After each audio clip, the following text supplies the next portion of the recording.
all that backstabbing, Yoshie is back in prison in Abashiri.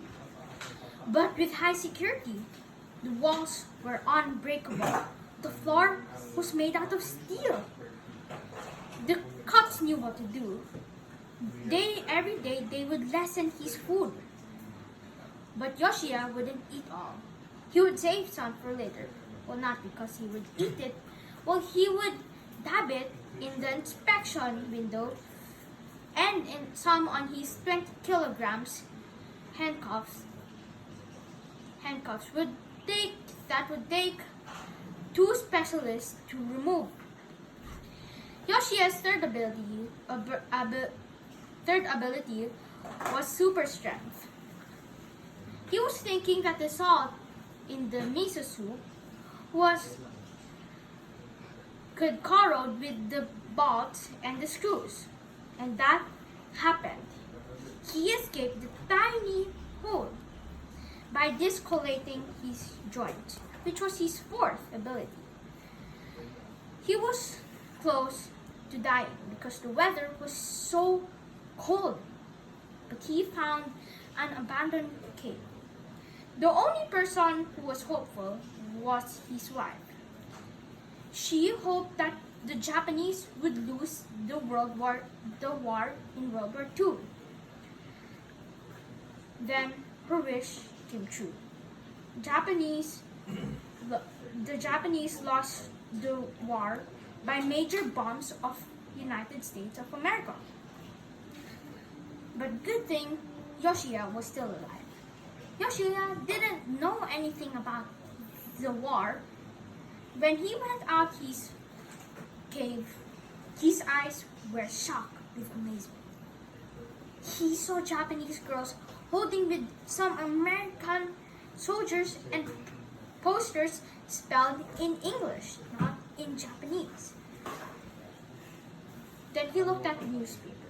It said that there was a war that happened and Japan surrendered. Then he decided to go back to his family in Aomori. He made a huge mistake. He was so hungry that he saw a tomato and he ate the tomato in an open field in Sapporo. But a farmer caught him and tried to kill him. But hungry Yoshie used his self-defense and pierced the farmer. The farmer bled and died. In Sapporo prison, the police decide his cell with the highest security, with 6 armed guards guarding him 24 hours a day, and upgraded his cell from Abashiri to make the inspection window smaller than his head. They thought that the security was so high that they didn't even mind handcuffing him. Yoshie thought something. He looked up so the guards would think that he would escape from above. But in reality, he escaped in down. And he dug in with a miso soup bowl. Now, he was exhausted from all those escapes because he was in his 40s.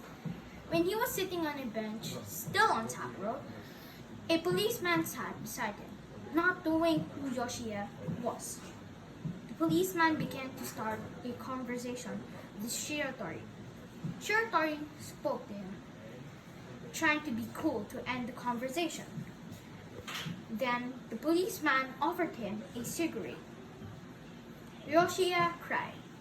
Well, you see, those days cigarettes were expensive luxury items. When he offered him the cigarette, Yoshie said his full name, Yoshie Shiratori. And he said to the police that he escaped prison and how he escaped the other prison. Sure enough, he was caught and sent in Tokyo, where the where the guards treated him nicely. He decided not to escape, but become a model prisoner and went to his daughter 14 years after.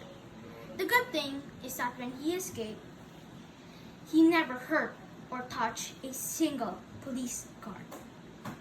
Thank you everyone. I hope you learned something valuable in our speech.